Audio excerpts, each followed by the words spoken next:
He told me to try it just once. I said yes and lost control. The night didn't start with passion. It started with hesitation. It was supposed to be just one date, a casual evening to test the waters with someone who had been texting sweet nothings for weeks. He wasn't pushy, just persistent in a charming way. "Try it just once," he had whispered in that low, addictive voice through the phone. One dinner. One chance. And against all instincts I said yes. The restaurant was dim, intimate. Candlelight flickered on the table between us, casting shadows on his face as he leaned forward, his eyes never breaking from mine. The wine was smoother than expected, the food forgettable, but the way he talked, unforgettable. His voice dripped like honey, every word a seductive dance, every compliment laced with something darker, something that made my heart skip. He reached across the table, brushing his fingers against mine. It felt electric. My breath caught, my cheeks flushed. No one had ever looked at me like that. Not with hunger. Not with reverence. Not with such dangerous sincerity. The night twisted subtly from sweet conversation to flirtatious teasing. His words got slower, deeper, and when he told me he had something to show me at his place, I didn't say no. I should have. But I didn't. The drive was quiet, except for the roaring inside me. Nervous, excited, reckless. At his apartment. He held the door open like a gentleman, but his eyes had already undressed me. I stepped inside and the atmosphere changed immediately. His place smelled like sandalwood and secrets. Music played low. Lights were soft, casting gold on his dark furniture and darker intentions. He didn't waste time. He walked up behind me, hands slowly sliding around my waist, lips brushing against my ear. "You can still leave," he whispered. But I didn't want to. Not anymore. My body betrayed my thoughts. I leaned into him. His hands wandered, teasing, caressing. His breath sent shivers down my spine. I turned around and our lips met. The kiss wasn't gentle. It was hot, full of need, of promises not yet spoken. His tongue explored mine as if claiming territory. He pulled me closer until there was no space between us. The tension snapped. Buttons undone. Zippers pulled. Clothes fell like petals on the floor. The couch met our bodies before we could even think of a bedroom. He touched like he knew what I liked before I even told him. Fingertips exploring every inch. Soft sighs escaped my lips, replaced by moans that surprised even me. It was more than pleasure, it was surrender. The way he looked at me, the things he whispered, things no one had ever dared say, made my skin burn in ways I never imagined. He kissed down my neck, murmuring how soft, how warm, how beautiful I was. I arched, gasped, gripped him tighter. He chuckled, low and devilish, before taking me completely. Slow at first, then harder, deeper. Each movement sent me spiraling. And I didn't want to come back down. Felt too good. Too dangerous. Too perfect. But perfection never lasts. I followed him in secret for days. He had patterns. Routine. He wasn't just charming. He was calculated. Meticulous. Each woman he courted received the same seduction. Soft words, long stares, thoughtful touches. Each one fell just like I did. And when he got what he wanted, he vanished. Always without a trace, always leaving them broken. But something else caught my attention. One evening, I saw him enter a hotel with a woman, only to leave an hour later with a completely different one. There was a flash of panic in his eyes when their paths nearly crossed. That's when I realized. He wasn't just cheating. He was juggling multiple women at once.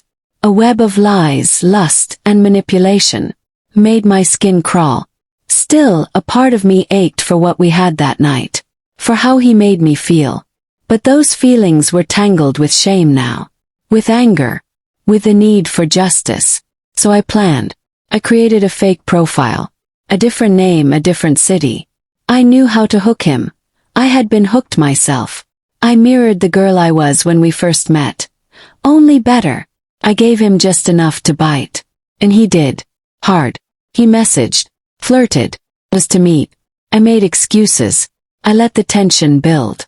I teased with words, with photos. He couldn't resist. He started ignoring the others, focusing on this new fantasy. Me disguised. And then I invited him to dinner. New place. Skill. Private. He came, dressed sharp, full of confidence. He didn't recognize me, not at first. I wore a wig, colored lenses, different makeup. He sat across from me, eyes hungry, voice dripping with seduction. And I played along. Until dessert. That's when I leaned forward, eyes burning into his. Did you miss me? He blinked, confused. Then realization dawned. His smile faltered. You? Yes, I whispered. Me. The one you left in your bed. The one you lied to. The one who saw you with all of them. His face turned pale. He tried to recover. Listen, it's not what you. Save it, I snapped, tossing an envelope on the table. Inside were photos, messages, everything. You break hearts for fun. But not this time. He opened the envelope and saw his empire unravel. I stood up, letting him sit in his guilt. Everyone in the restaurant watched. Some whispered. He couldn't move, couldn't breathe. But I wasn't done. I walked out of the restaurant without looking back, but I wasn't finished. The game had just begun. The next morning, his face was all over social media. I had anonymously sent everything to a blog that exposed serial cheaters. His photos, messages, screenshots of him juggling women. It all went viral. His reputation collapsed overnight. Clients dropped him. Friends turned cold. Women he'd once seduced now spat his name with venom. And then came the text. He begged for forgiveness. Said he made a mistake. That I was the only one who meant something. That it was just the thrill, never love, with the others. But I knew his type. Regret wasn't real.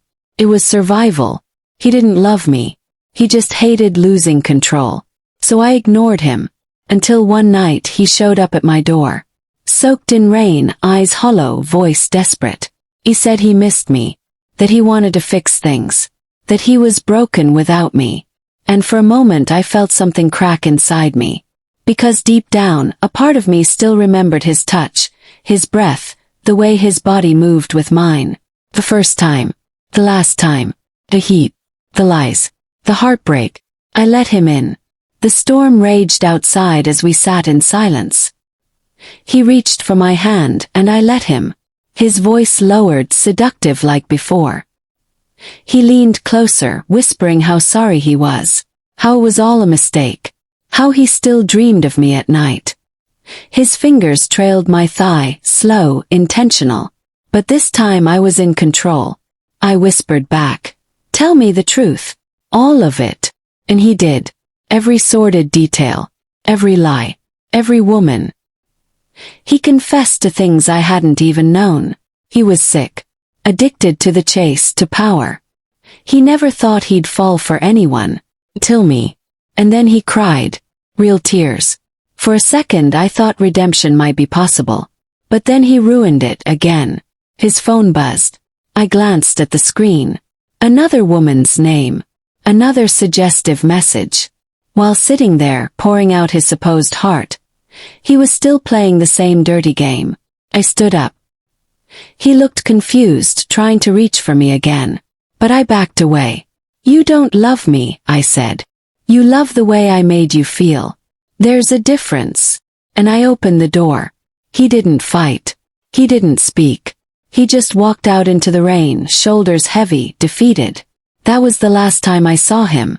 I moved on. Slowly. I rebuilt myself from the ruins of what we had. Dated again. Carefully. Cautiously. But never with the same reckless surrender. 'Cause now I knew better. He taught me pain. But I turned it into power. And the twist. Weeks later I got a message. From one of the women he had played before me. She thanked me for exposing him. For saving her. For saving so many. Turns out I wasn't just his game. I was his downfall. And I smiled. Not because I ruined him. But because I survived him. Then.